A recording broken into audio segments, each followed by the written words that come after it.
My name is Stefan Molyneux, and this is what I believe. There are times when it behooves a philosopher to lay out his case carefully and in great detail, summoning from first principles all the syllogisms and evidence that build a solid case. This is not one of those times. If you want to know more about the detailed reasoning behind the beliefs outlined here, I recommend my free books and podcasts at freedomain.com. Philosophy is the greatest intellectual discipline in the realm of human thought. Philosophy can teach you about the nature of reality, the nature of knowledge, the nature of truth, but you can explore these various disciplines through biology, physics, geology, or any other natural science. Philosophy's core discipline is ethics, since that is the one area of study that no other discipline can effectively address. I am now going to tell you all of the major beliefs that I have developed over almost 40 years of studying, practicing, and teaching philosophy. I have written this essay in part to push back against the various narratives being spread about me that I am a cult leader, a white supremacist, a eugenicist, and so on. Let's get started with the facts. Reality. Objective reality exists, and we receive information about it through the evidence of our senses. Reality is rational, and thus any ideas we have which claim to be true must pass the tests of reason and evidence. Evidence is always superior to ideas that describe reality, since ideas can only be considered true if they accurately describe reality. Virtue.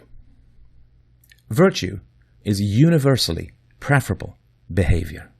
We own ourselves, and we own the effects of our actions. From self-ownership, we derive property rights, the first being the protection of our own bodies.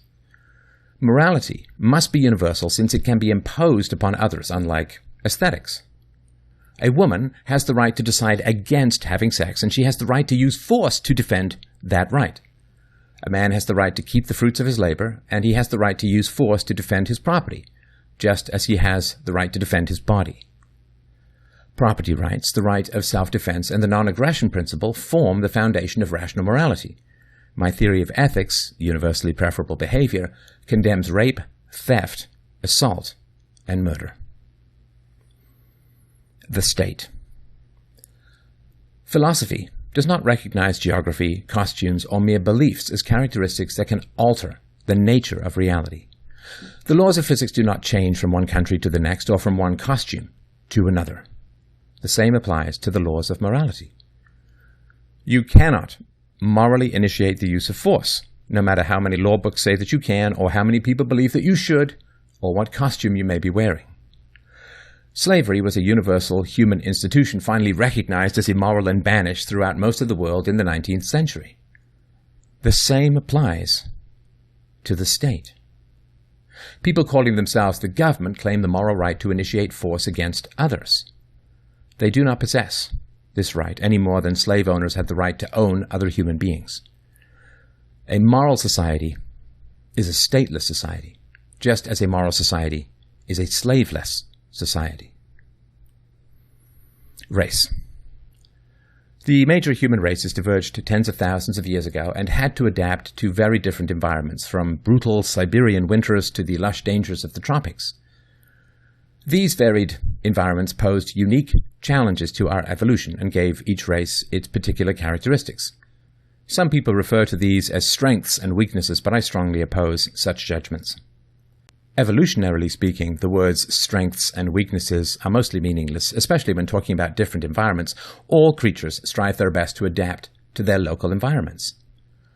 I do not believe that any race is superior or inferior. I accept the biological facts that some racial differences exist because philosophy teaches us to accept facts, even if they make us uncomfortable.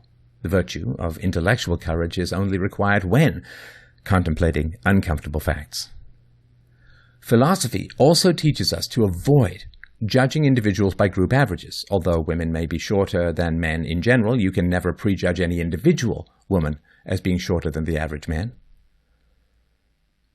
I would love nothing more than to live in a world where we treated people as individuals. Martin Luther King's dream of judging people by the content of their character rather than the color of their skin. But there is a growing group of people who claim that all differences in outcomes for various groups result from, usually white/male, bigotry, and that is an unjust and incorrect claim.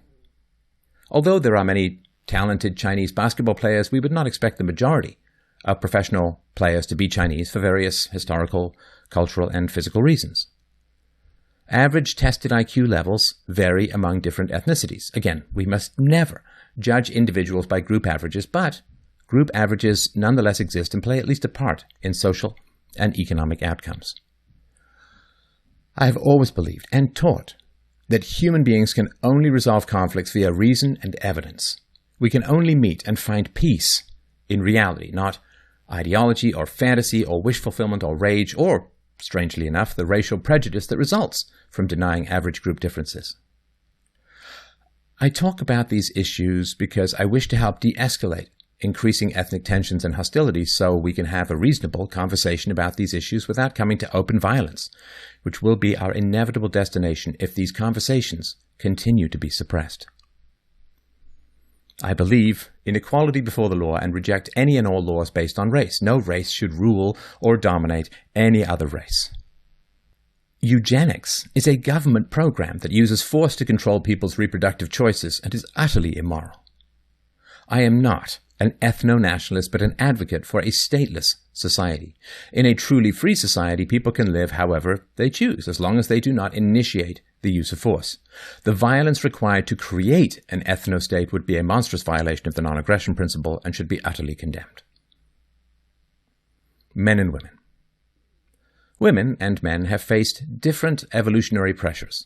Just as in the case of race, this does not make either men or women superior or inferior.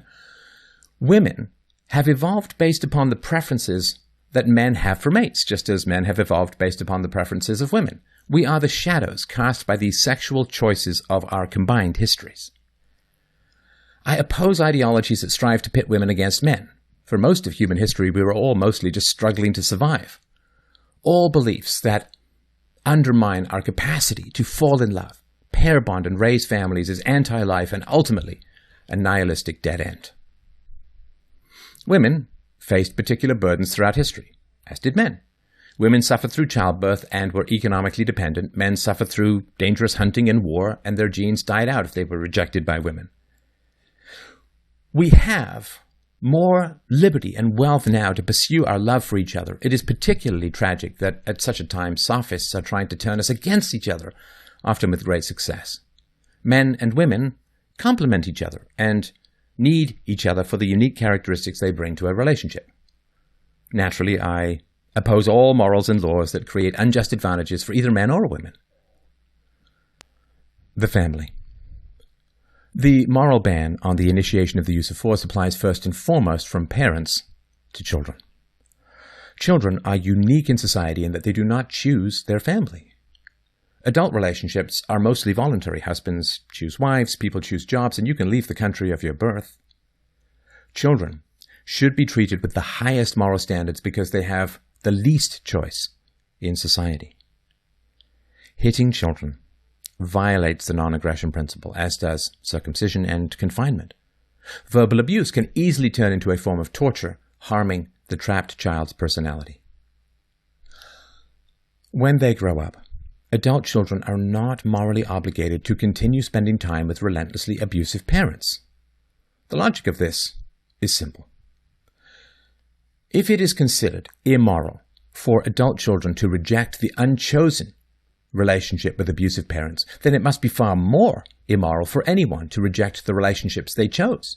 Yet we usually applaud people who leave abusive marriages.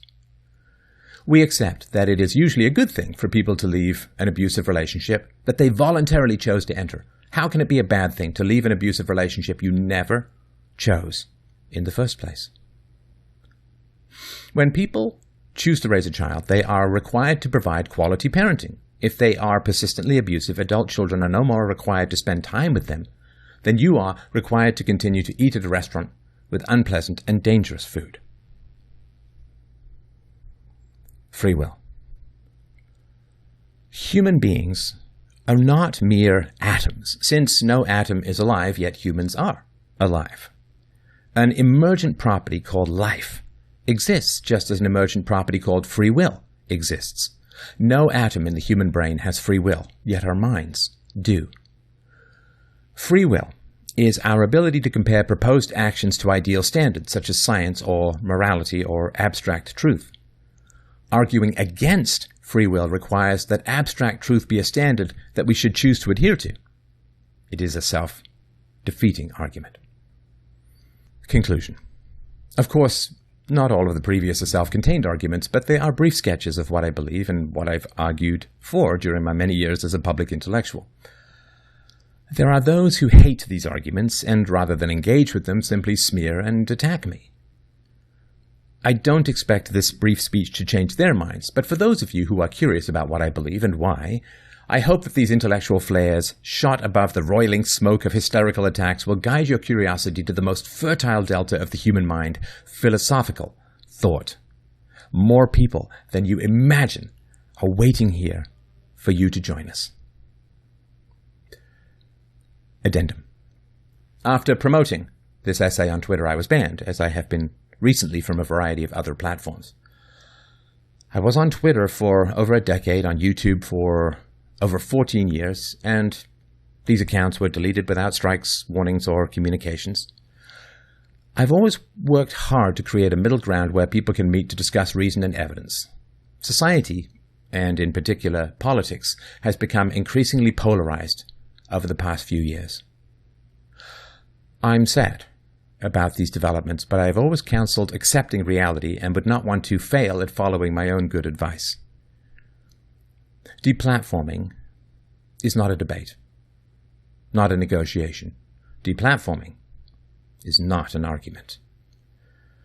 The greatest immediate good I have achieved is reminding people how to apply philosophy to their daily lives through my call-in show.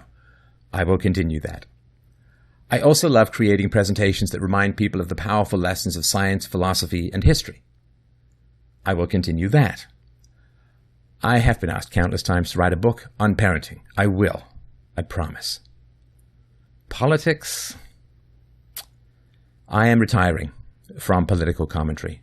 Although I'm sure there is still great value to be had in political conversations, I am going to spend my energies elsewhere. Thank you so much, my friends.